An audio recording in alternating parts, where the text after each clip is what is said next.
So I am going to read a series of poems tonight, and that series of poems is titled Virginia. There is a penitentiary behind every vitrified smile. So many rot meat colonies clot inside human breaths. Language hangs a syphilitic hammock near the bay. Just like me, I dawdle plenty and stay useless and chuck pathetic explosives at passerbys and taxmen. All of my poems are about softness and violence. Readers just ramble to sleep. You know the story. A boy rides to school in his reupholstered missile, once launched at some body he won't ever meet. No more refugees, says his mother. No more refugees. Empty conscience, xylazine. Quashed larynxes, bubble wrap the parade, where every banner reads departure. Dance, dance, dance, dance, dance, where every departure reads ballistic. Cutie-looking trinket bomb waddles down Cliff's razor.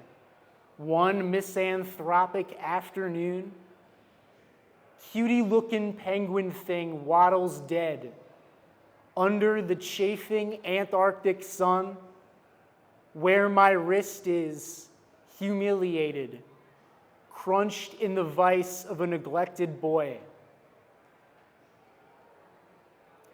There is a landmine in the sun, whereupon the boy finds his blindness.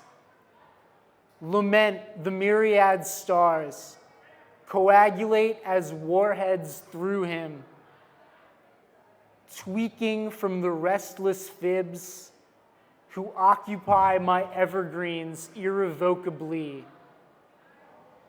You can call me whenever that flood fated arrives. I will hear, sister says, your voice will twist through the brine like panic.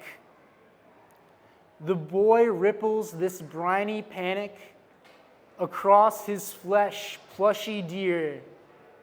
Radiophonic cruelty hits his illiterate eardrum. She says, don't worry, my friend.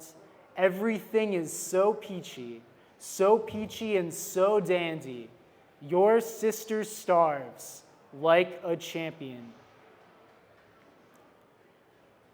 With a violence proportionate to the twinkling fragility of a human body, the boy coughs another's blood, pussy, out his cheek, down his t-shirt. He returns that arm to his side, wiry, clockworkish, militant. When I move to Venus, breathless, fine, leave my books to sleep in the street with my grandson and his vengeance-wrapped crabs, because in the future, this circling future, nobody drives and nobody reads. Weapons flower in the Virginian desert. I walk the Virginian desert where only weapons flower. I manage human assets, call my sister, reminisce. Drone blades, son, human backs, unflattering, ceaseless, tight as the homes of spiders in the tightest crannies of this suffocated, ill-starred and parched era. O lifelessness, the fat inhalation of eunuchs.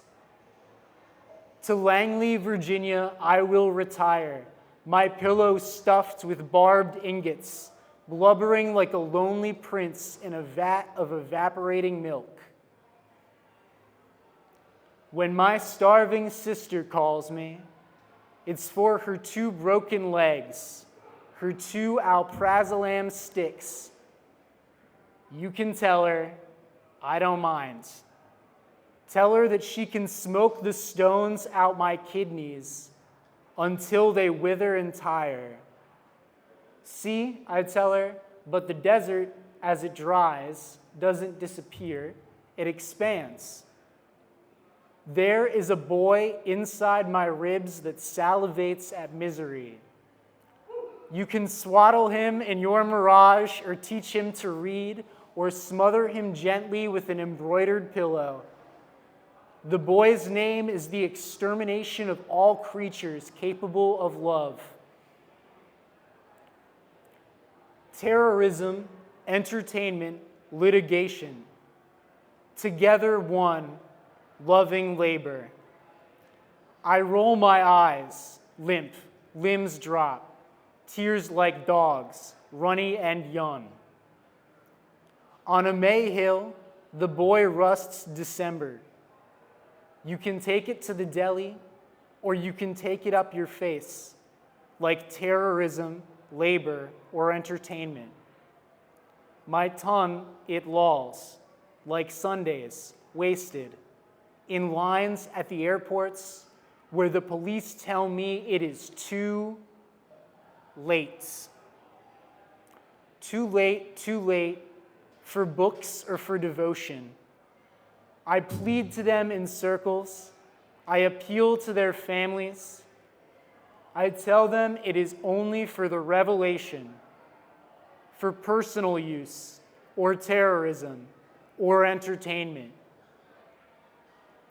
Stuck savoring fossil grease, the boys in class again asleep. Dr. Weinbarger removes a drill from her desk and winds a hole into the sun. Lovelessly tight, like pneumatic sex, like military tourism. She spoons the Pentagon's honey core. What's new, scritches the chalkboard behind the boy's dozing ear. Inside the citadel, there is one gentle reminder, a red dot on your head, buzzing like a crush, uranium in the wetlands, uranium gridlocked between 2 boys. A boy knots a string to his loneliest left canine and knots the other end to a nuclear kite quivering under Pentecostal breeze. When the boy dreams, is it about the blue luster where once he might have melted like chocolate with tireless laughter? Nowadays, I bang my cartilage off doodles of purification. In dreams, I meet a horrifying olive-eyed boy. He says, there is a grease fire inside your stomach. I say, please, more grease, please. My kite needs grease. Oh, Virginia, broil me. Goodbye.